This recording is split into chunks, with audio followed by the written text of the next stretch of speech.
Aujourd'hui, je vais vous parler concernant le baptême. Parce que ça fait partie de l'alliance.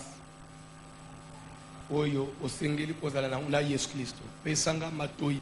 Na passage na biso ya Acte chapitre 2.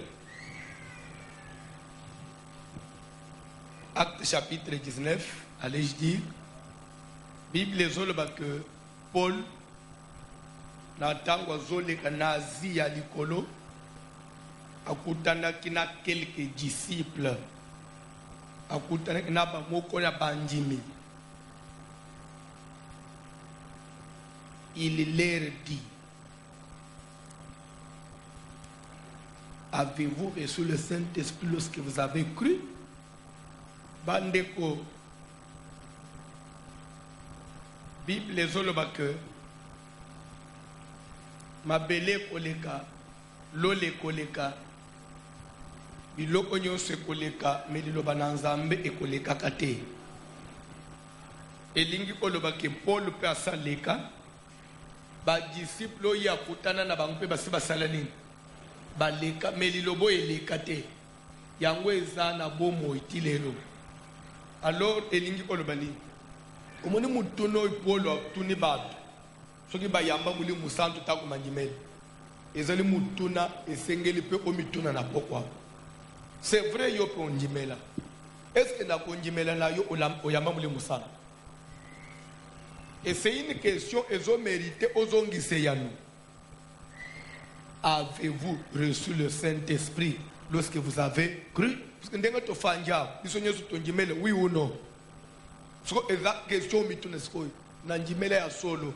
Est-ce que Nayamba Mouli Moussanto?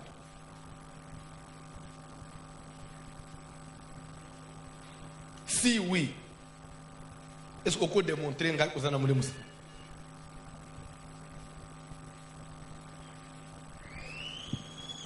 Est-ce que vous avez Mouli Moussanto? Les rebondimela. Et ça question est ma sécurité. Et bien, les fanja. Ebele basimbi Bible bazote bakomiti basala nzambe bazo sambelela bantu mais muli musantu ayamba ngote bande bolanda bien kaka na Acte des Apôtres 19 so okitina se Bible zolba ke ezekina bana mu ya souverain sacrificateur bana nganga nzambe bana ya souverain sacrificateur bazaba sacrificateur donc bazaba ministre de Dieu.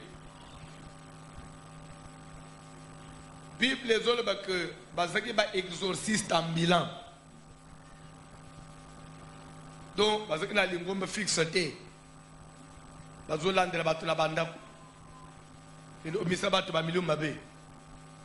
Baye okoye na mutu moko démoniaque. Ba banji prière au nom de Jésus-Christ que Paul prêche. Toi esprit impur, sors de cet homme. Au nom de Jésus.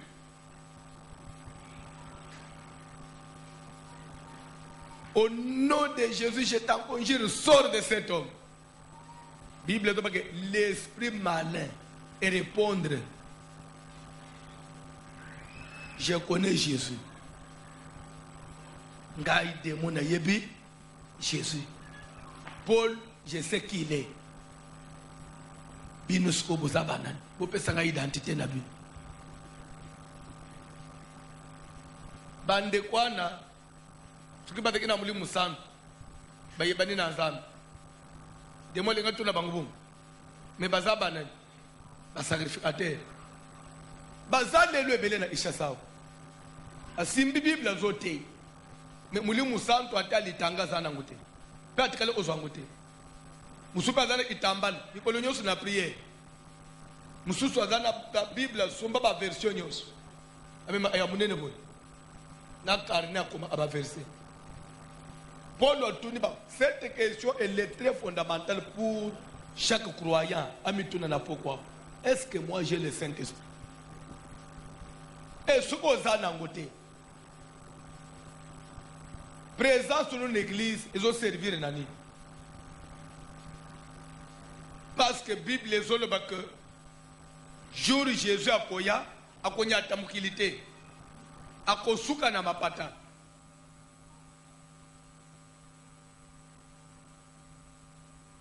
Les racheter, bana na Nzambe yaso l'épouse akomata. C'est-à-dire que Jésus ozala lokola Emma. Emma ebenda kalititi te. Emma etombola ka papier te. Emma etombola ka libende o yezali métal o ezana nature akobenda na Emma. Je pense Jésus na mapata akomema n'importe qui te. Il faut que tu aies la semence ya bomo ina kati na ye. Mule musantu nda komata. Eza ba grade de l'église te. O na diaconesse, o diacre. O na koma ancien ya église. A tous apôtres. A tous archevêques, bishop, archibishop, archange, archipape. Avez-vous reçu le Saint-Esprit? Lere bonjimak bande ko bango bazele ki clair bazane tiyote bazaba hypocrite te balobi papa to gende par quatre chemete ateli solo ya mulimu santu kazala to yoka ngote ndeko moko bengenga na moyi kura partisa ngiringiru bien munga fu alobi na lanji mateno lobi bien na lanja ko lelo na moyi na radio. So biso batu tozo batema na piscine na lupango église. Est-ce que zongi ma mepa na Nzambe? Ne bisaki ye olanda mateya lelo. Parce que lelo na nde point nazal na kosiko. Parce que même place au fandwa, au compte de l'époque mi considéré qu'on a déjà baptisé. Mais pas dans Nzambe zo mona ngote. Baptême ya modèle nini bozwa. C'est que ce que tu dois comprendre bien, baptême peut jouer au rôle monene na koyamba ya mutu ya mulimu santu. Puisque il y a Saint-Esprit, mbale mpolo zo relia nguna baptême ya mutu. Baptême. Baptême ya modèle nini bozwa. Comment il y a des gens qui sont baptisés? Vous pouvez même douter est-ce que vous êtes baptisé ou pas? Oui. De quel baptême? En d'autres termes, quelle sorte de baptême besoin? Même pour la Sofandouane, ce qui n'est pas tout nouveau, sorte de baptême yoso. Vous comprenez qu'il y a un problème. Du baptême des gens. Jean Bazol Jean-Baptiste. Oh, il y a un senzela na Yesu. Baptême ya Jean de bande bana bazo. Est-ce que baptême a blague te? Jean zando kite? Jean za serviteur à ma bête? Jean za mutinde mina Yesu kutu yenda baptiza na nkolo Yesu Kristo. Papi misi Yesu na mai mulimu santo kiti. Zamba rendre témoignage. Baptême ya Jean nde bande bazo. Zomo na baptême a blague. Mais Paul ozo ebisa bango ke. C'est vrai. Jean baptisé qui met. Et c'est que baptême, il y a repentance. Disant au peuple de croire en celui qui venait après lui. Donnez-moi votre attention, s'il vous plaît. Je vais vous ouvrir l'intelligence. C'est là où il y a les problèmes. Est-ce Paul a condamné le baptême des gens? Mais s'il doit remettre le baptême des gens en question, c'est que même Jésus était mal baptisé. C'est là que vous devez comprendre maintenant. Il dit, il a reconnu que Jean avait baptisé, mais son baptême était le baptême de repentance. Est-ce que le baptême de repentance est mauvais? Non. Mais le problème est où? Le problème se trouve où? Nakatina sujet où? Le problème est ce qu'on a malbayami balé. Disant au peuple de croire en celui qui venait après lui. Ça veut dire quoi?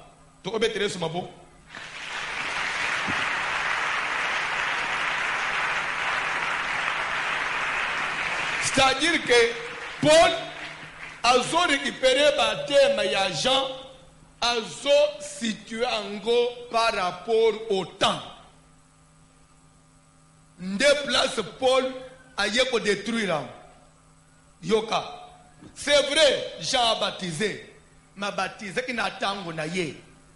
Parce que Jean a yeko préparé zela na Yesu. Pa banda ko yebisa batu banji mele mutu akoya après ye, Yesu Christo. Yesu o Jean Baptiste teya que boya kunzimo mutu mokazo ya après ngai. Ce qu'il a dit, je vous baptise d'eau seulement. Et ce que même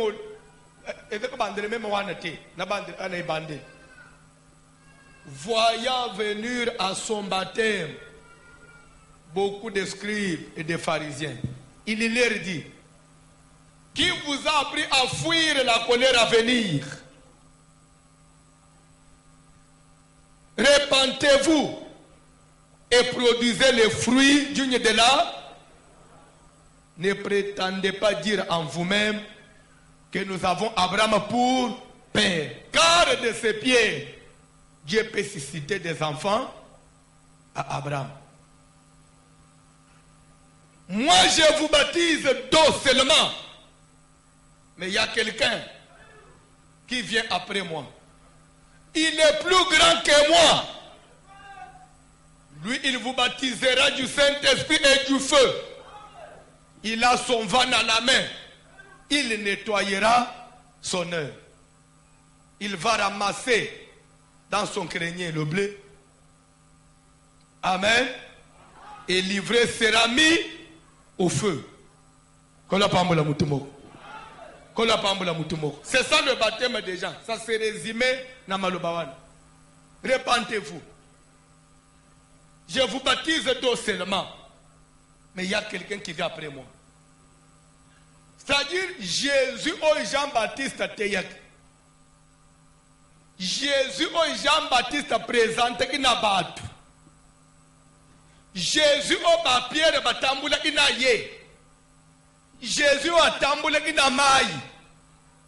Jésus ou tambula qui n'a Galilée. Ou Bayuda bamatisa qui n'a Koulous. Na Jésus ou ngana zote yo lelo. Ezali degré mi balé keseni. Jean a baptisé Ibatu. Azo yebisa batu bonji melo yazo ya prengai. Ezaki Jésus, ezaki mutu mususute. Mais Jésus wana, c'était un Jésus qui n'était pas encore glorifié. Jésus a été glorifié après la mort et la résurrection. Parce que lui-même le témoigne, il dit dans la prophétie du patriarche David, le Seigneur a dit à mon Seigneur, mets-toi à ma droite jusqu'à ce que je fasse de tes ennemis tes marchepieds. C'est que, et dès que nous avons dit que nous avons dit que fanda na luzela nazo banguna na yoba koma marchepied. Et quand est-ce que banguna na Yesu bakoma marchepied? Et dans la tangu Yesu alongiliwa. Jésus après la résurrection a donné différent na Jésus ou atambula il kolona mai. Raison pour laquelle l'ère c'est l'ère kutani na ba Marie de Magdalene na Lilith ba yekutumbango ba yamba ye nana ye distance mama nini bosukela una eza sunzoto bo bandi kusukula makolo wana te o mwasi andumba na parfum asimbite oye komi nzoto mususu. Est-ce que vous pouvez comprendre? C'est-à-dire que Jésus leur quitté dans nzoto et ce qui n'est nzambe a mis étouffé bonzambe na ye. Mais après la mort et la résurrection, nzamba zongeli nature na yo initiale ya bonzambe. So nde Paul yebisi bang comment beaucoup se limiter na batemo ya baba nous ne bonji mele mutu mwa koya. Mais allez auto kutani na bino. Cet homme-là, il est déjà venu. Pas seulement il est venu, il est mort, il est ressuscité et il est assis sur le trône éternel. Donc, dans sous la dimension,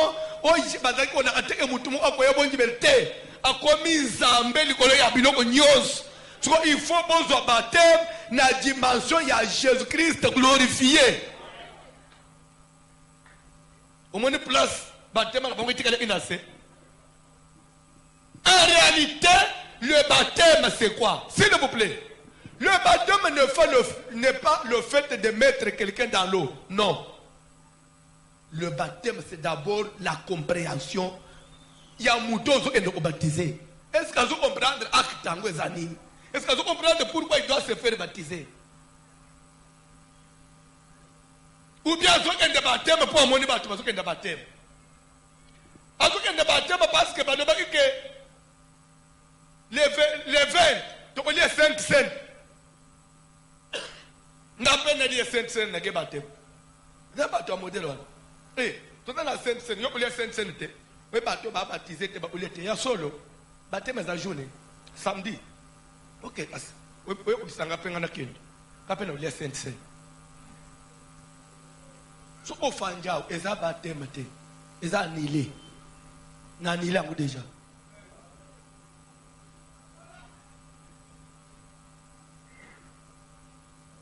Peter Yesu mabu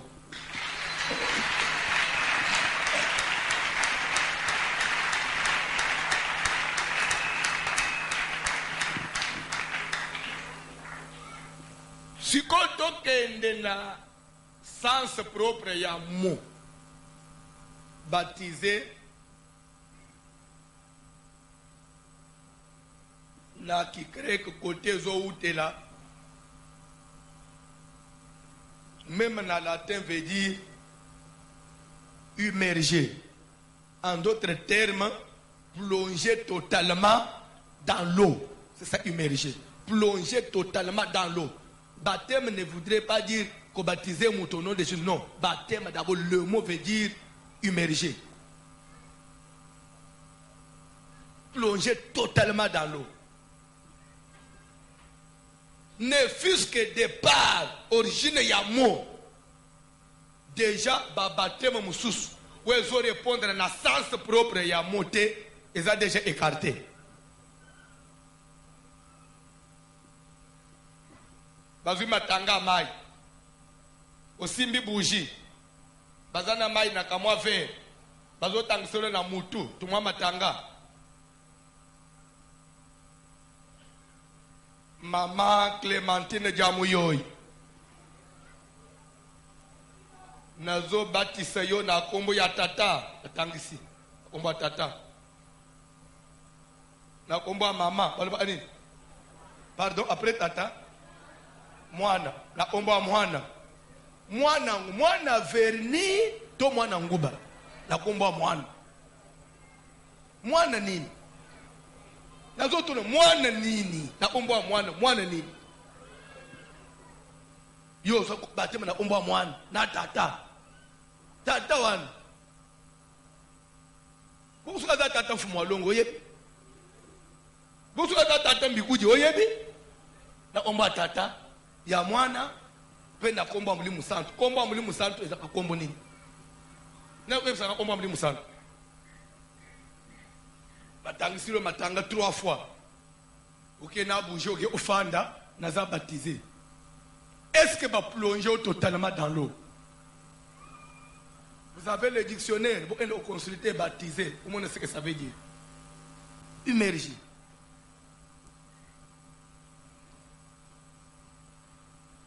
Bref, ce que nous avons baptême par aspersion, c'est écarté. Ce que vous allez avoir déjà, tu n'as jamais été baptisé. À tous les tu n'as jamais été baptisé.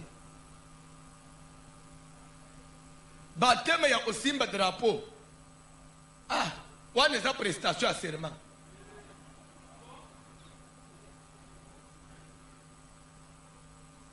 Wana kutu na ebite obandi ko prêter serment obimaki nani tant so obimaki médecin infirmier va prêter serment magistrat na ebite avocat prêter serment mais baptême ya osimbi drapeau simbi elamba ozoloba maloba na bible ezalaka etikale pe kozala te. Ce sont des aventuriers qui font ça. De quel baptême? yoza abatize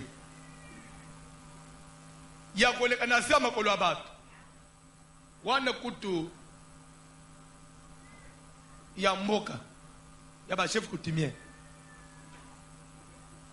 ya ko sauter moto.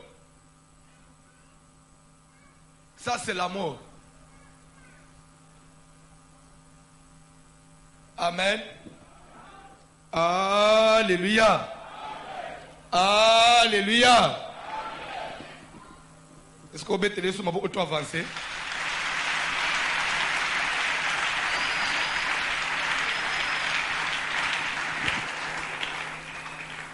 Donnez-moi une minute. Tout en verset moko.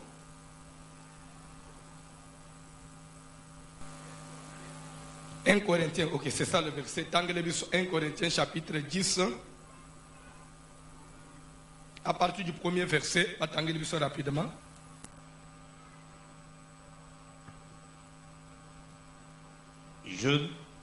Frère, je ne veux 1 pas... Corinthiens chapitre 10. À partir du premier verset. Ok, papa? Frère, je ne veux pas que... Est-ce qu'au premier verset, au premier verset, Tolanda ou bien bandera papa? Frère, Bandeko. je ne veux pas que vous ignoriez que nos pères ont tous été sous la nuée. Bandeko. Na lingite. Bozanga koyeba ndinga bofandi bo. Ke batata na biso. Wana batata zo belwa les zo bela banane. Ba o babimaka en Égypte. Ba batambula dans le désert. Il dit ils étaient sous quoi? La nuée était où? Au-dessus de leur tête. Bango batareki wapi? Naseya. Quand on dit sous la table, ça veut dire quoi? C'est que, s'il vous plaît, comme cette table-là, pour n'alobake, osana seya mes, osalini. Eza ufandele yango, olalele yango, eza osalini. Okoti mobimba, totalement na seya mesa, mesa ezipiki yo. Je ne veux pas que vous ignoriez que nos pères ont été sous là, et la nuée était où? Tangabilo au Papa John. Qu'ils ont tous passé au travers de la mer. Qu'ils ont tous passé au travers de la mer rouge. L'air Moïse a betilingen de l'école à Maï. Maï est salini. Et Fungwami, mire telemi moulaïboy. Mire telemi moulaïboy. Bana ni sele ba salini. Bazo kota na sesikoy. Maï est telemi boy. Maï temo. Bango bazinji na katina. Na nzele pasuki wana. Bazinji na nzele wana bazo ken. Bazo talemira Maï boy. Bazo ken de ti bakatis. Après Maï est salini. Et sangani et continue course na. Tanga Bible Papa John. Qu'ils ont tous été baptisés en Moïse. Stop! Pour nous benga que niwe na traversé la mer rouge et qui baptême pour na bana ni célèbre en Égypte. Mais baptême na bango ezala ki aspersion ba simbi drapeau ou bien ma ezala ilikolo. Ma ya piscine to mer rouge. Ma ya tellement to zochon. Niwe etelema to niwe banda ki kotamula na bango. Baptême nyos na ma ya tellement na piscine bico rouge. Puisque babanda ki kotambula na niwe pe mer rouge tambulaka. Mais esareta ipo bakatis. Pour l'autre parce que beaucoup ko ignorer lo ko anete. Beaucoup mi pasteur ndenge nini ozo baptiser batu na piscine na lupango église. Beaucoup mi pa Zongane benga ya na poko otuna yeme. Oko bangi pasteur ndenge nini o chenga na piscine pourquoi? Musuzu ba piscine ba edana ka chanda. Ateli moi libulu na ka chanda azo baptiser batu. Ndoko mone peuple la sofanja na age na yo. Zebisanga ke na lunga na ngana ba église na bino. Na mona clarité na kekuna na omiko sambela na église suki kombo nino lo bakawo. O bazo baptiser batu na mabulu amai na ka chanda. Ofanji pe nazo mitu. Ba nenyo su yo le isakati na biso. E dayo atane lo kote. Vous avez un biloko mususu, muto sa fanda te na ban. Alande fo sur matamba la moko. Akozonga suku na te. Ezaneti ndenge tolobaka, muto fanda na ban de l'école. Ate moi tamuke raisonnement na ye. Il faut que ça na muto fanda na ban de l'école te. Mais muto pas tangi sama na ba enseignement oy. et vous avez un peu de l'intelligence en vous là. Et dans l'église, je me suis offendé. Non, je préfère na vendre nandako.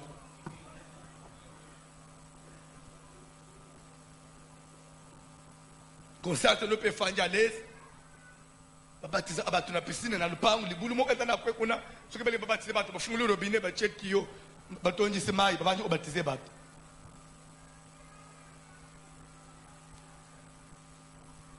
Oko tanga biloko anete. Tanga biloko papa. Qu'ils ont tous mangé le même aliment spirituel. Omoni bazwa baptême pe balia sainte. Ils ont tous mangé le même aliment spirituel. OK. Et qu'ils ont tous bu le même breuvage spirituel.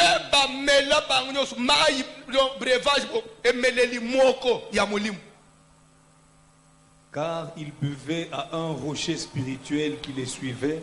S'il vous plaît, ils buvaient à un rocher qui faisait quoi?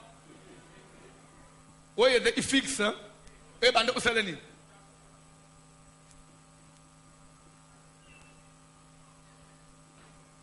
Tu inventé amakamuto te ate.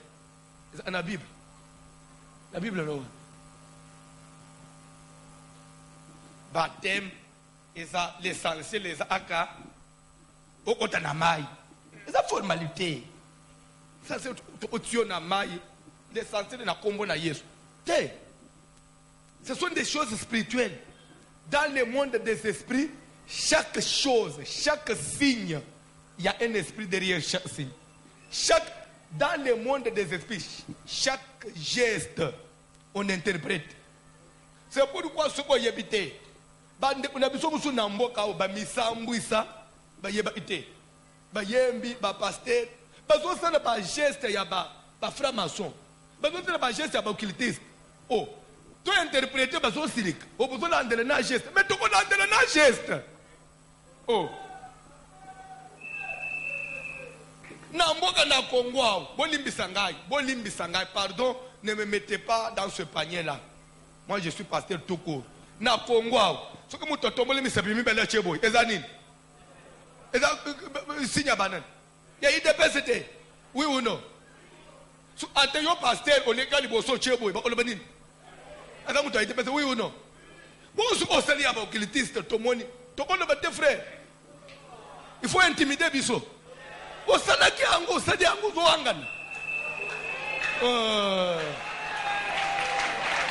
Salaki ango. Ndenga nazote yao. Ba geste ya osale esili. Ifuna salaka ya ba occultiste. Ndenga na telemi boy mabe. Ifuna salaka ya bango. Tiens mon frère. Monde des espèces à hôtel na salaka pona osale te. Monde des espèces à bongo te. S'il vous plaît. Si c'était pour Nakosala, Noé trouva grâce aux yeux de l'Éternel. Et Dieu dit à Noé, fais-toi une arche. Dieu pouvait lui dire, fais seulement l'arche et entre dedans. De bois de gouffé.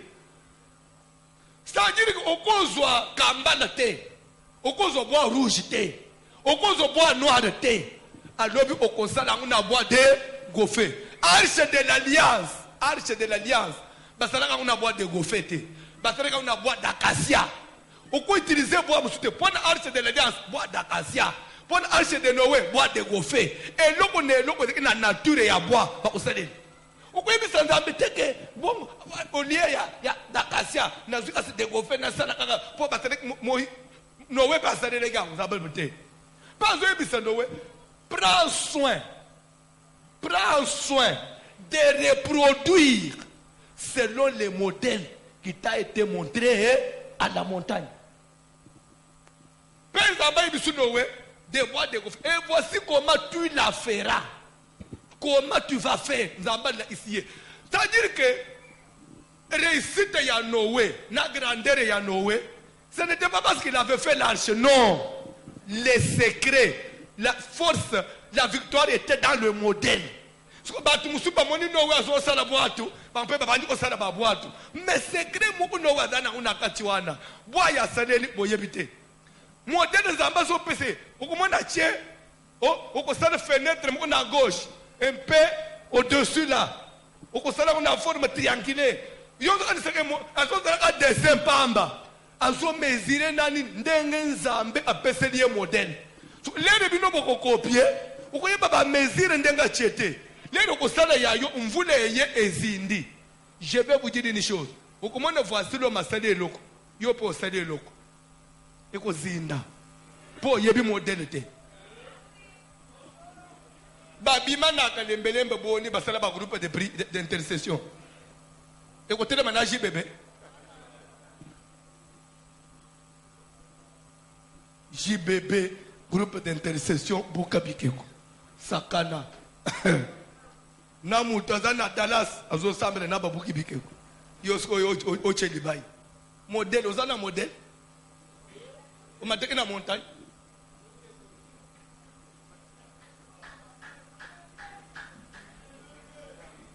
bien pozo aniseke po ozole na radio ba affaire okobwa café mais mesurage ozana ngote forme ya fenêtre ozana ngote modèle ya bois oyebite boîte au sel lo yebiam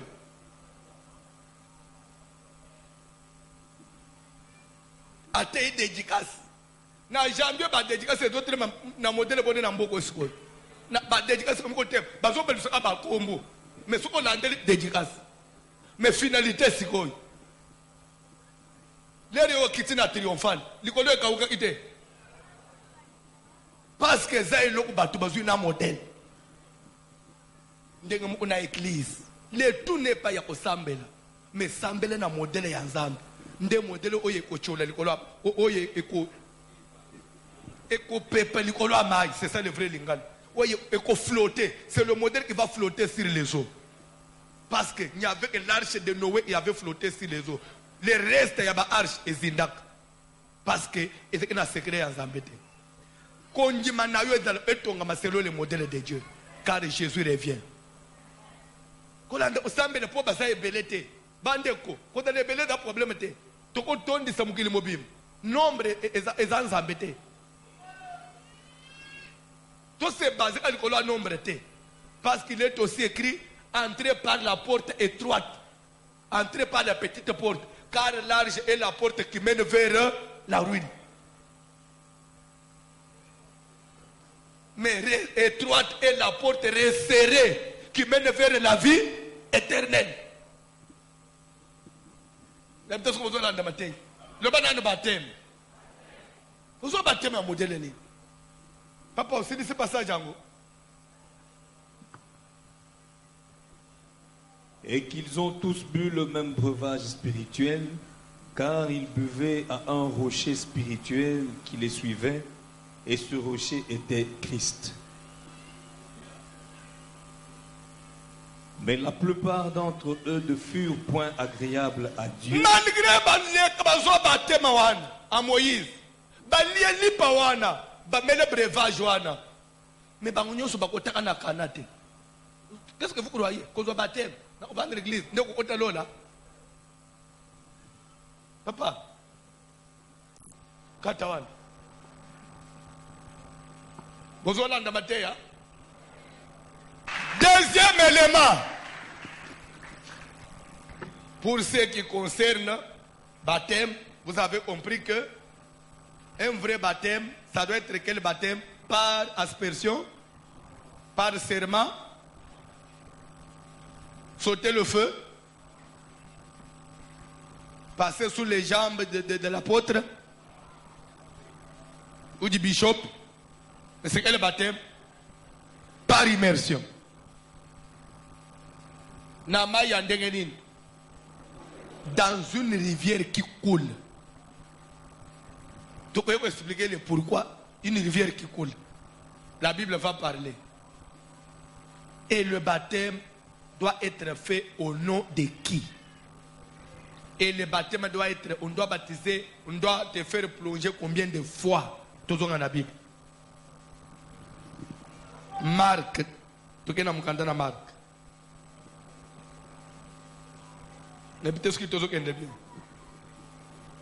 Matthieu 28, verset 19. Allez. Bandela.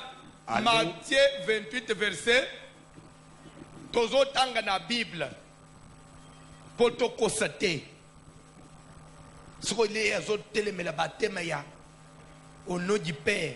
Mais Jésus est mon recommandaki. Est-ce que pasteur nous tanga Matthieu 28 et 19 pour ne pas laisser des zones d'ombre? Lisez-moi Matthieu 18, 19, Papa John. Je ne veux pas laisser des zones d'ombre, Papa John. Allez, faites de toutes les nations des disciples, les baptisant au nom du Père, du Père et du Fils et du Saint-Esprit, et enseignez-leur à observer tout ce que je vous ai prescrit. Et voici, je suis avec vous tous les jours jusqu'à la fin du monde. Nana recommandé pas baptiser au nom du Père. Nana recommandé baptiser au nom du Fils. Et la Bible, bien la Bible. Tozo kende siko na mukanda na Actes des Apôtres. Livre oswe langi Matthieu. Parce que quand on zambi c'est que progressivement, oui ou non. Il faut te comprendre dans la Bible comment tu l'ungwe na Moïse. To comme na Jésus. Quand on zambi marché. Comment to lungwe kanda na tangu na Moïse bade ko lia makila te leto omiko lia makila. Il faut être capable d'expliquer comment vous komiko lia makila. Kala na tangu Moïse bade ba viande étouffée te. Mais pourquoi les limso tozo les viande étouffée? Il faut être capable d'expliquer. Si ça on peut expliquer, mais pourquoi il y a baptême, il faut te expliquer comment il change. Jésus a baptisé au nom du Père. Mais tout comme au nom de Jésus. Comment? Ce que nous avons baptisé au nom du Père. Azadi Banda, il n'y a pas un Nouveau Testament, oui ou non? Au nom de Jésus. Qui a raison? Mais il faut être capable de démontrer. Actes des Apôtres, chapitre 1er. Papa John Olembi. Olembate. Actes chapitre 1.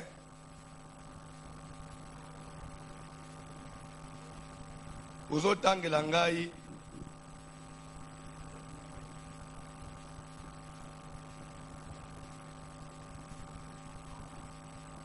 Bandana verset 3.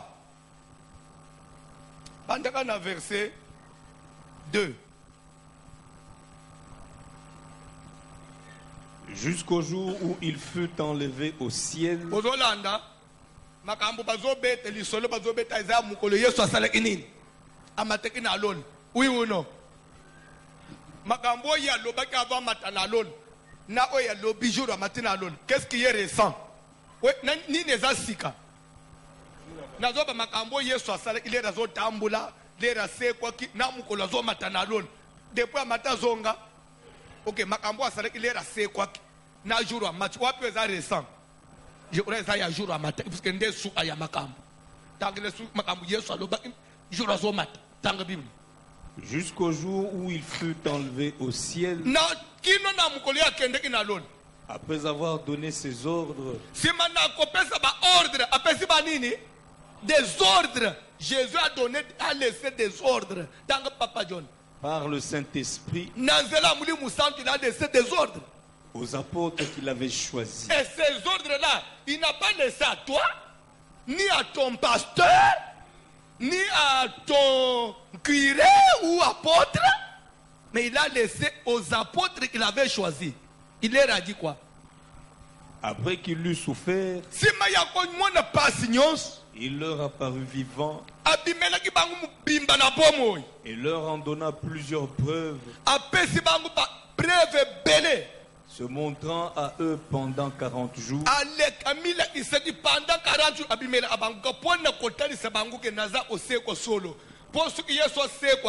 Deux jours après,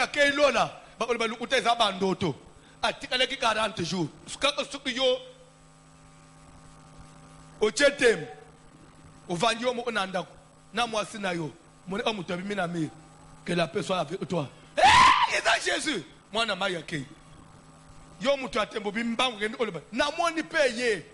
namoni bali bokosi wane pa chete na nzela ayoka na luboko mobali que la personne Jésus asilisa tembe tout 40 jours avant mata pe amata bato bazotala ndenga zokena. C'est pourquoi ozala chrétien, musulman, bouddhiste, occultiste, sorcier, envoûté na notion ya yesu asekwate tembezala te amata te na bando ki baza convaincu que mwana mobali wana amata bato bazotala kote wana baza na tembe te omoni place batikala mwa tembe eza est-ce que za nzambe baza mwana nzambe nzambe abotaki na mwasi nini na Marie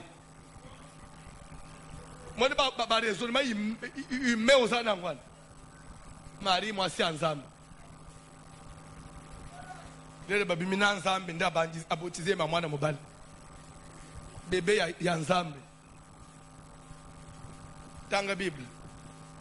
Après qu'il eut souffert, il leur apparut vivant et leur en donna plusieurs preuves, se montrant à eux pendant 40 jours et parlant des choses qui concernent le royaume de Dieu.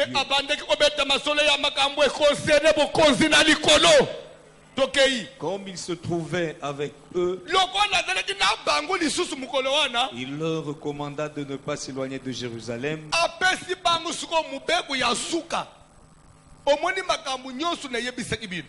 allez, baptisez au nom du Père, du Fils et du Saint-Esprit. Allez, faites ceci, faites cela. Bosala nanu eloko bino nyos bozonga bovanda sur place na Jérusalem. Mutobi mate. Quand on vous dit qu'on bimate, c'est que même eloko na c'est que osala nini. Kosala nanu te. Il les recommanda de ne pas s'éloigner de. Mais ils vont rester à Jérusalem. Faire quoi, Papa John? Mais d'attendre ce que le Père avait promis. Ce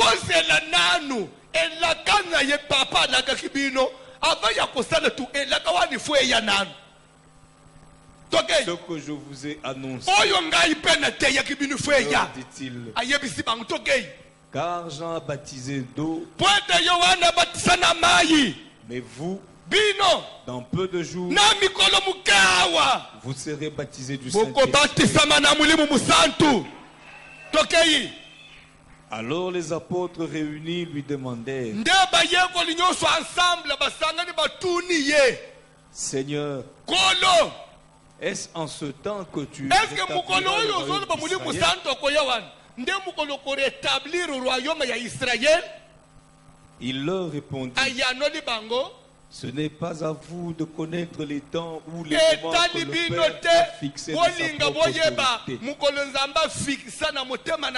propre autorité. Je vais vous dire quelque chose. Tout juif qui se respecte, il a les soucis. Il y a Jérusalem et de le rétablir. Hier, je vous ai parlé sur le rétablissement d'Israël. Le rétablissement d'Israël et l'enlèvement de l'église. Rétablissement d'Israël, c'est-à-dire que Israël est mobimba, bazonga ndenga badalaka avant Jésus-Christ, na roi na bangumbo na bangunyoso bazana sécurité, bazobika grâce à Nzambe, ndelo bazo senga. Et pourtant nous n'attendons pas le rétablissement d'Israël. Qui dit rétablissement d'Israël veut dire grâce et l'ungwe na ba nation et c'est nini et zonga Israël. Et pourtant ce grâce et l'ungwe na ba nation et zongi kuna cette église est déjà enlevée. Wani bisoto suke na lon. Israël va rétablir. Mais avant le rétablissement, il y a des signes. Où est ce rétablissement? Entre autres, capitale, il y a Jérusalem, il y a Israël. Et quand le Liban, il y a Jérusalem. Il y a Tel Aviv. Au monde Trump, lobby a construit sa mandat. Il faut zongi ça. Capitale des zones à Jérusalem. Puis ambassade des États-Unis, il faut l'unga Tel Aviv et à Jérusalem. Et pourtant, est-ce que c'est là que tu vas rétablir?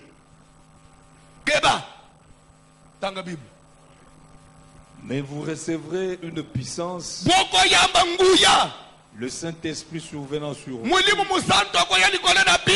et vous serez mes témoins. S'il vous plaît, quand on dit vous serez mes témoins, si je dois changer de français, vous allez me témoigner. Et vous allez faire quoi? C'est que ndenga fanda na baye koliwan ba témoigner ayena nute. bokotatu lelo unini ngana za dene mulimu santo akoya akotangisa bino bokoyeba suki nazanani bino ka ande bokobandu kende otemwanye ngai albi ya solo meto temwanya ayo deja tabite nani botemwanya ngati bozele mulimu aya akotangisa bino boye bokotemwanye ngai mukili mobimba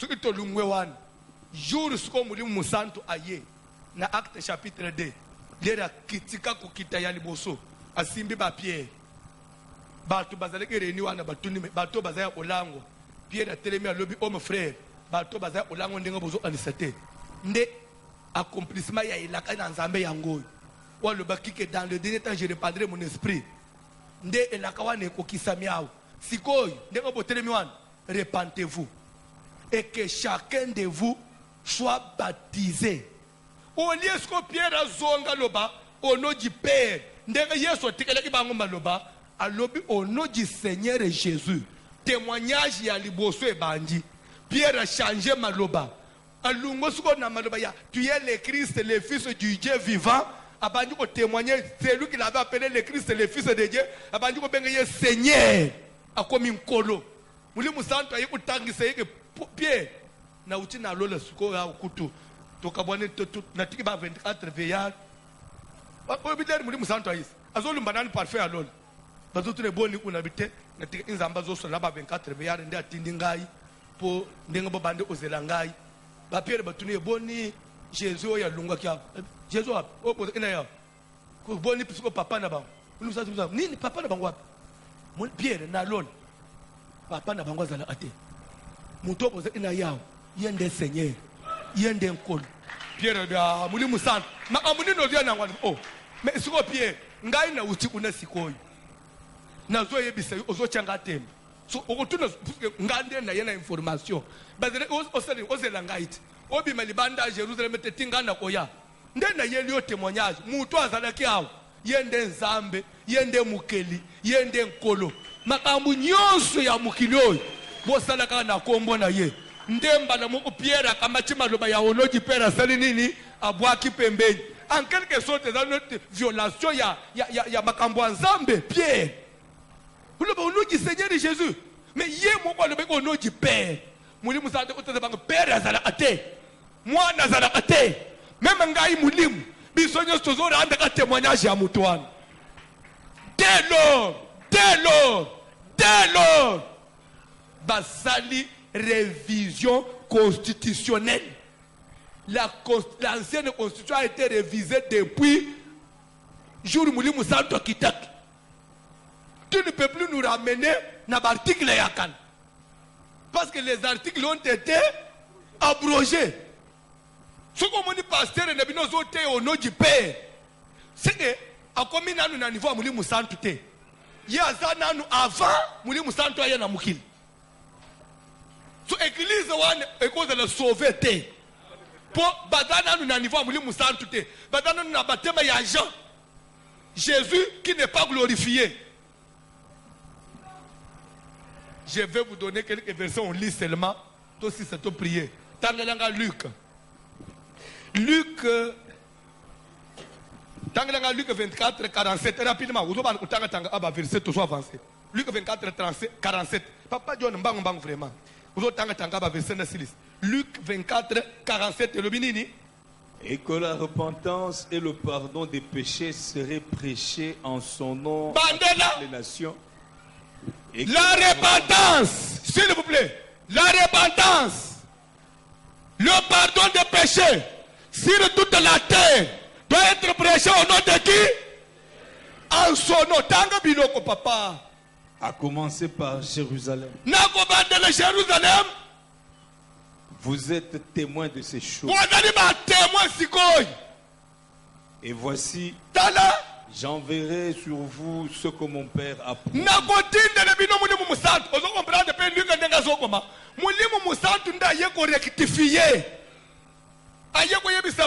Pierre, Jacques, nyonso eteyama en son nom. Boteyo na kombo atata lisusu te. Awo Luc peso kom. Ke mulimu santo ayeki ko yebisa biso repentance na pardon ya masumu eteyama na ombo anan. Et pourtant Pierre dit na acte 2, Répentez-vous. Et que chacun de vous soit baptisé. Qu'il se fasse baptiser. Pourquoi? Pour obtenir quoi? Pourquoi on doit être baptisé? Pourquoi tout chrétien doit passer par le baptême? Le baptême est-il obligatoire ou facultatif? Le baptême est obligatoire. Je répète, obligatoire. Je répète, une condition pour être sauvé. Une condition sine qua non. Pour être sauvé, tu dois passer par le baptême. Tu es chrétien, tu n'es pas encore baptisé, tu n'es pas chrétien. C'est obligatoire. D'ailleurs, c'est le premier pas. Quand on accepte Jésus, le deuxième pas, c'est le baptême. S'il y a quelqu'un qui n'est pas encore baptisé, je doute fort que tu sois chrétien. Père dit, répentez-vous, c'est-à-dire quoi? Croyez en Jésus. Et deuxièmement, faites-vous au nom du Seigneur Jésus. Pourquoi vous devez être baptisé? Pour recevoir le pardon de vos péchés. Quand il parle de péché, il ne parle pas d'abord des péchés que toi tu as commis aujourd'hui. Ou bien même le péché que vous avez commis hier. Non. Le premier péché pour lequel on doit être baptisé au nom de Jésus, ce n'est pas parce que vous avez insulté quelqu'un. Non. Parce qu'il est écrit, tous sont péchés et sont privés de la gloire. Tous sont péchés. Où et quand? À travers notre ancêtre Adam, nous sommes tous nés sous le péché. Et avec le sang d'Adam, tu ne peux pas hériter le salut. Pour Moussissa Yada et Katana, Ozo Moussissa Yasika, Yabato Bazaba Santo, il faut au baptiser en Jésus. Les moutons baptême en Jésus, Yesozo la makila ya Adam, makila ya condamnation, makila onzamba le bakete, ils ont péché, ils sont privés de la gloire. Automatiquement, aux autres makila ya innocent à travers Jésus. Parce que le premier Adam a péché et il a amené tout le monde à la condamnation. Jésus qui est venu comme le deuxième Adam, il n'a pas connu de péché. Et parce que nous les innocents, nous qui n'étions pas là, lorsqu'Adam avait péché, du fait seulement que lui était le premier homme, il a seulement péché. Par son propre seul péché, il nous a tous contaminés. Jésus aussi, il vient, lui seul, il n'a pas péché. Il a vaincu le péché, il a marché dans la sanctification. Maintenant, il prend aussi sa sanctification, il fait de la même façon. Même ceux qui ont péché, Jésus leur impose la sanctification. Comme Adam nous a imposé le péché, sans qu'on ait péché, sans qu'on soit là. Parce qu'il a péché comme le premier homme, il nous a contaminés. Jésus aussi, encore, il nous a contaminés par sa sanctification. Tel que vous me voyez là, je suis saint. Demandez-moi quand, à travers Jésus, je suis saint. Dieu me voit saint. Nazamu Santu, Ponzambazo Monagamu Santu, à travers Makila na Yesu. Suri Makila na Yesu Yakate, Zamba Bandako Monagamu Sumuki, à travers Makila Yada, Medana Makila Mokweye, Ekitalingai, Esokolingai. Et Boulissingai, et Santisingai, raison pour laquelle je peux dire, je suis sauvé, je suis sauvé, à travers qui? Mais s'il est capable de me délivrer du péché, il y a makila ya origine, bon yanga moko na salilelo, makila usukolangaite, repentez-vous et faites-vous baptiser. Vous recevrez premièrement. On s'est fait baptiser pourquoi? Pour avoir quoi premièrement? Maintenant, si toi tu n'es pas, Dieu ne t'a pas pardonné, au côté là, ces péchés font quoi? Ça demeure. Bon, et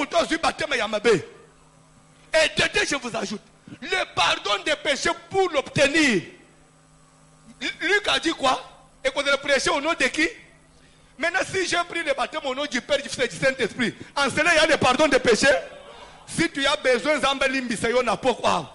Zo baptême na omwa Yesu. Ndema sumu na esali nini? Baptême sokola kamutu. Baptême zongisa.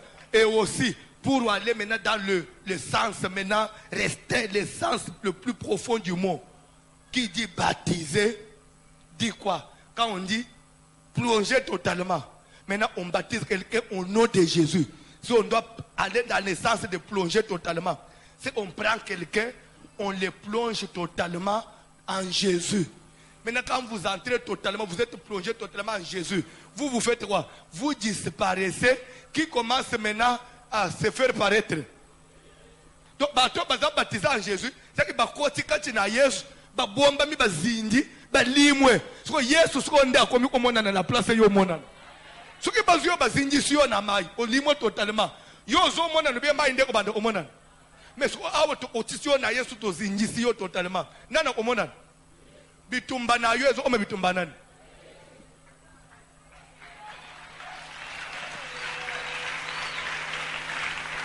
Est-ce que il faut oser retarder à oser baptême au nom de Jésus? Il faut hésiter. Actes des Apôtres, chapitre 5, verset 2. Dieu l'a élevé par sa droite comme prince et sauveur. Nanda tomboli ye, nzamba tomboli nani. Yesu Christ a tomboli nani. Na lobo on est à Mobal comme prince et sauveur. Pour donner à Israël la repentance et le pardon des péchés. Même Israël pour Babik, il faut pas reconnaître Anan. Donc, papa. Nous sommes témoins de ces choses, de même que le Saint-Esprit que Dieu a donné à ceux qui lui obéissent. Furieux de ces paroles. Sautez, acte 10, 41. Je donne seulement quelques versets. Rapidement. Non à tout le peuple, mais aux témoins choisis d'avance par Dieu, à nous qui avons mangé et bu avec lui après qu'il fut ressuscité des morts. Et Jésus nous a ordonné de prêcher au peuple et d'attester que c'est lui qui a été établi par Dieu, juge des vivants et des morts. Jésus nous a ordonné, papa. Jésus a fait quoi? Il nous a ordonné. Attester veut dire te convaincre Batou. Tout ce qui s'abattu, c'est lui. Moi, azate, tata, azate, nzambe zanan, ezaye, yewana, nde o ba établir. Tango bilo oko papa o. Et Jésus nous a ordonné de prêcher au peuple. Yesu a ordonné tote ndengeni tokei. Et d'attester que c'est lui qui a été établi par Dieu, juge des vivants et des morts.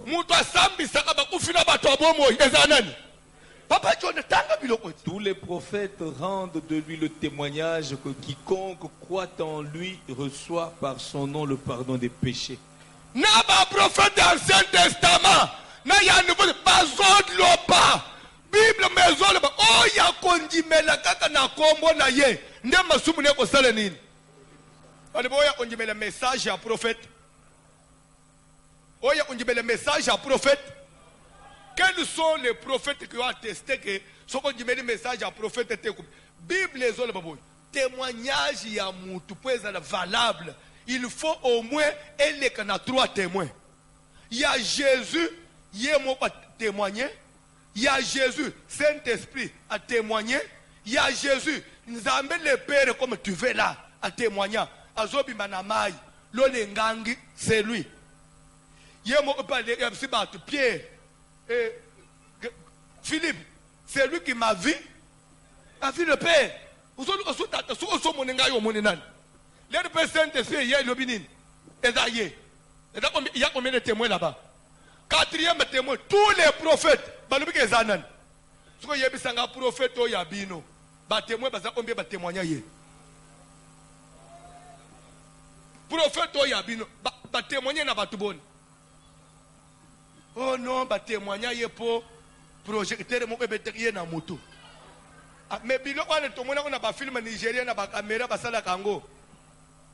Ozo mona caméra zo soulever mabele. Kala lere ba technologie na no ola itende to impressionner. Ndenga na zaliao ka bandeko. Sa kombino akamata ki mobutu tabwa ina mapata. na OZRT avant le journal na Zaïre avant Fou de la Côte. Journal était office de radio et de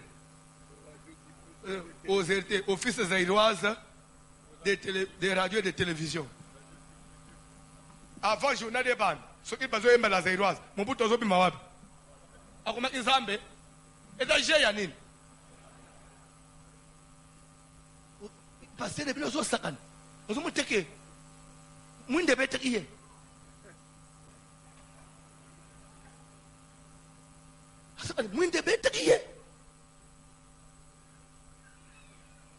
Papa John Olembi, Tangela verset acte 13 38. Après au tag acte 26 17 à 18 Toselis. Pone de lo.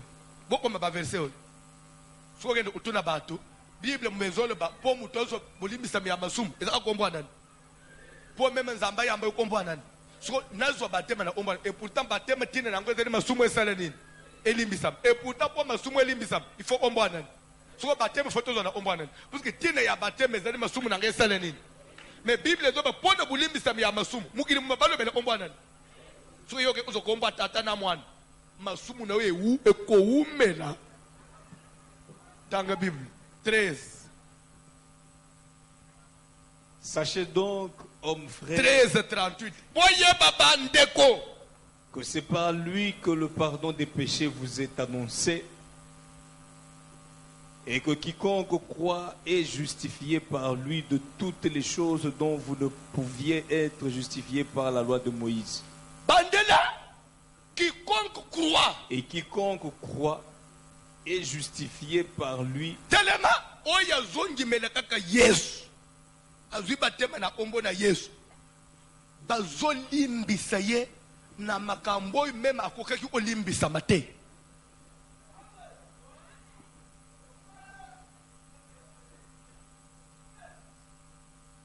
Yebisanga, il faut sakana na ombo Yesu ndeko fanji boy.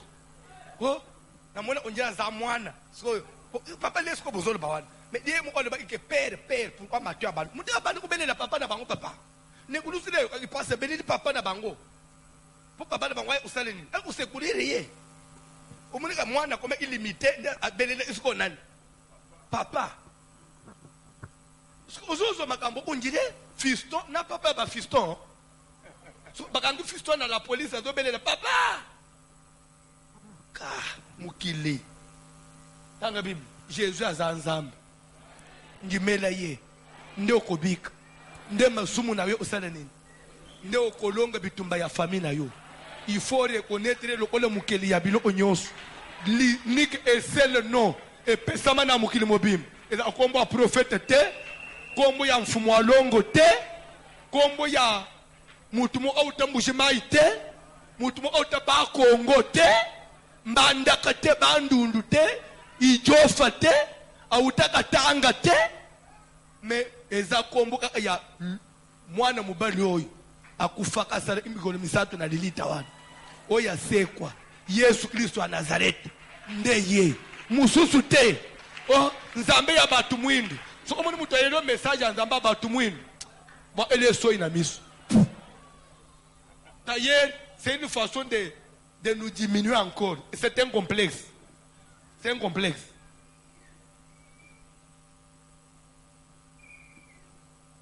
Dans la Bible. Ainsi, prenez garde qu'il ne vous arrive ce qui est dit dans les prophètes. Hein? Voyez, contempteurs, soyez étonnés et disparaissez. Car je vais faire en vos jours une œuvre que vous ne croiriez pas si on vous la racontait. Keba, oyo imakambo yo njimelite. Makambo ba prophète balibeke ko isamela yo obi onjile mutu ayi ko contempler l'église. Oya onjile mutu ayi inde mbona stade obimika na esengo. Mais uzuyelo onakatite. Nzamba ujije yo. Passage à Souk. Acte 26, 17 à 18. Namika ngeli Bible.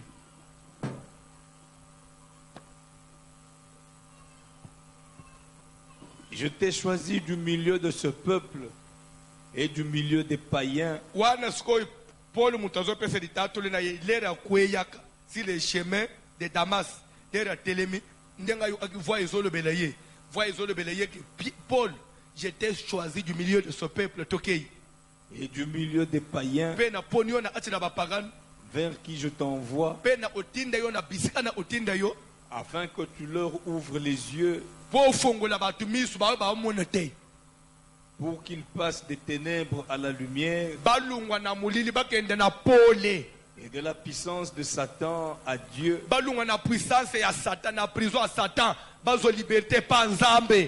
pour qu'ils reçoivent par la foi en moi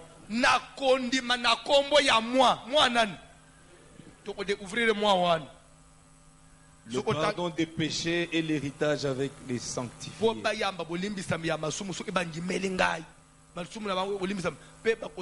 Héritage avec les saints. Les saints dont on fait allusion là-bas, et c'est le peuple juif. Quand vous recevez Jésus, il y a même héritage que Bayouda. Jésus a commis ce biso na mesa moko. Bango baba ko biso ko la bamboa à travers Jésus tozo utana na bango na mesa. To fanyi na bango na ngambo biso na ngambo. François, bino pe boko miao. Oh mais Jésus otisi biso. To kotele na kati na Jésus. Bino ko niseke zeka po bino ko zabana Abraham. Mais biso pe à travers Jésus nde to kotiao. Nani akobimisa ngai jour wana. Mukolo moko na ko se retrouver na vanji pe na Abraham na Moïse. Abraham azotuna ngai François yo kotia onenini yo oza congolais nebisi me via Abraham yo boye ko kabela biso pese ngana bana na yo me so Yesu ya atena ngana utana na yo te na terimi pe na simbie na bo ne bipo ni vie to komi awe ya tuni Moïse na kotie pe na otuna Moïse me lere siko makambo ko ya bino moko bantu umona undenge ni lere biso to ili banda wana pona tumula bangu ate jalousie na zobombe na bango mituna omoni soki tokomi na jour wana omoni na bosani o rappele nga ke basilom ba ko tuna via Abraham ye wana na kotune mutuna na ibisebino simba yo ututo kozana nayo yo zongi mele Yesu te tozana nayo ndenge nini yo za mwana ya tata mwana na mulimu santo oboya ngolelo o se repentir onjimeli nani pour le pardon et pour recevoir l'héritage avec les saints. J'accepte. Je voudrais que même quelqu'un qui me suit en dehors du pays, ce soir, tu peux encore le recevoir comme Seigneur et Sauveur. Tu peux renouveler ton engagement. Dire que Seigneur, je te reçois. Jésus, je te reçois. Je te reconnais comme Dieu, comme mon Seigneur, comme celui qui a été établi. Et par toi, je peux recevoir le pardon de mes péchés et l'héritage avec les saints. Gloire soit rendue à ces noms, à Jésus. Tellement l'icône. Nous avons besoin bayembi. Toyemba nzembute, mais toyemba Yesu siko. Botindela nga nzembute, mais botindela nga Yesu. Nous avons besoin toyemba Yesu.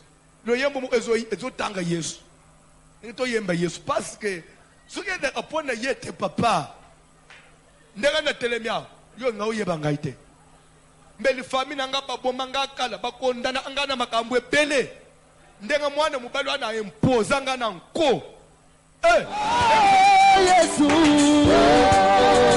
Yesu, okonzina ngaye, okonzina ngaye, na sosoliete, sosoliete, beranga, lelo na sosoli, esalingi ngaye, lelo na sosoli, esalingi ngaye. Sosoli, yesalingi ngaye. Lera sosoli, yesalingi ngaye. Oh, boko na Yahweh, eleki na nguya. Oh, boko na Yahweh, eleki na nguya. Oh, boko na Yahweh, eleki na nguya. Oh, boko na Yahweh, eleki na nguya. Oh, ya kaina masia. Suka sena lola, kaina masia, suka sena lola. Ya mana Masia, Sukasena Lola. Kaina Masia, Sukasena Lola. Nazalaki moto na mawa, olela tango nyonso, koluka kape mosuki, nani akosunga ngai, naumelaki tango molai, kati na basi, kasi lelo na sosoli, Yesu alingi ngai, ngai nazalaki moto na mawa, olela tango nyonso, koluka kape mosuki, nani akosunga ngai oyo, naumelaki tango molai, kati na basi, kasi lelo na sosoli, Yesu alingi ngai, bolingo na Yawe, eleki monene. Bolingo na Yawe, eleki monene. Bolingo na Yawe, eleki monene. Bolingo na Yawe, eleki monene. Oh, yanga na Masia, Sukasena Lola. Yanga na Masia, Sukasena Lola. Oh, tikangai na yeba, Yesu azana olingo. Tikangai na yeba, Yesu azana olingo. Ede momo tikangai na yeba, Yesu azana olingo. Tikangai na yeba, Yesu azana olingo. Oh, Yesu. Oh, Yesu. Okozi nanga. Okozi nanga. Oh, na sosoli ete. Sosoli ete. Oh, limama limama nanga ya talo Yesu. Limama nanga ya talo. Dawida bomaki Goliate, nalibanga oyo ya talo Yesu. Limama nanga ya talo. Natongia ngai bomo, likolo ya libanga ya talo Yesu. Limama nanga ya talo. Ozuwa nyonso ya mokili, otingelanga libanga na ngai oyo. Limama nanga ya talo. Libanga ya talo na kotika ya mote. Limama nanga ya talo. Libanga ya talo na kotika ya mote. Limama nanga ya talo. Oh, libanga yo yo yo yo ya talo Yesu. Limama nanga ya talo.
Chula tu m'as quitté, Jésus le champion. Oh, Yesu achifule. Achifulu chabutu, bisabana waniwe. Yesu tira matimanji. Chilene tu m'as quitté, Jésus le champion. Hallelujah, hallelujah.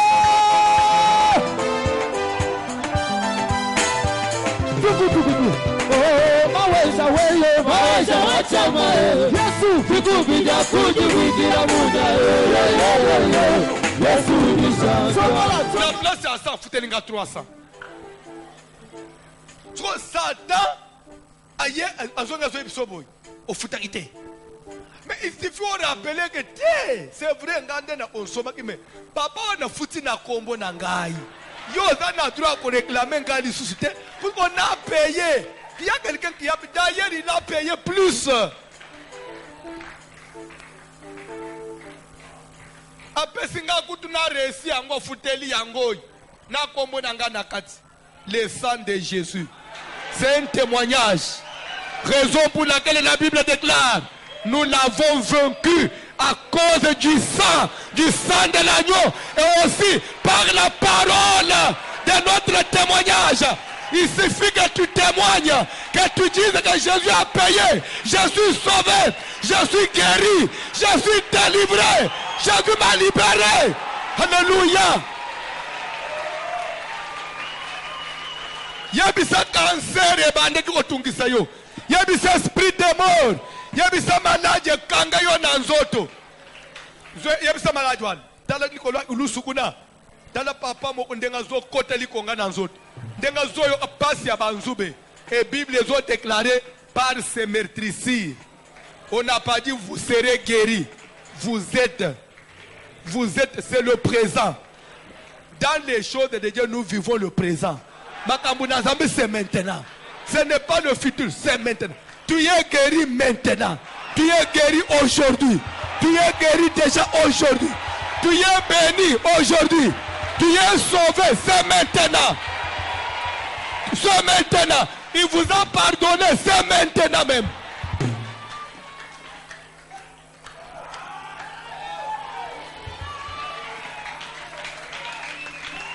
Ozokende ko sala prière. Ozokende ko tombo le combo na Jésus. N'est-il pas écrit: lorsque vous aurez élevé le Fils de l'homme, vous saurez alors de quoi il est. Yo tombo la combo mwana na mutu. Le reste, oh alliance ya noko na ngai. Yo tombo la ye. Je me souviens, peut-être nanu yo zalaka na Congo, na Zaire te, tango Mobutu. Et dans na maman moko, kombo ne kalanga mwana Zaire. Azalaka kaka? Azalaka? Ayembaka elombe sese tokolanda. Oye biango. Lere kama mwana kompozenze mwana silisi, ba Mobutu yoki yangu na télévision, alobi nana yemize mpo kalanga mwana Zaire. Mobutu a eu ordonnance pour mettre à bandane. Commissaire des zones n'attend ya komina bandane. Mama wane so ayebi ko komate abielo ote abimina bureau afandisco mama okomi commissaire. So na osala ni. Batu bazongeli Mobutu mais papa. Muto no même papa ayebelo ote. So to osala ni papa na ngai pardon. Luka mutu mususu. Abengo okay. Mama longo astoche mutu mususu. Mama na beta so mois na ye. Na komina bando aya akavandi bozoto na pinyi to enza bishi. Voici l'homme, voici l'homme, voici l'homme, voici l'homme, l'homme des douleurs.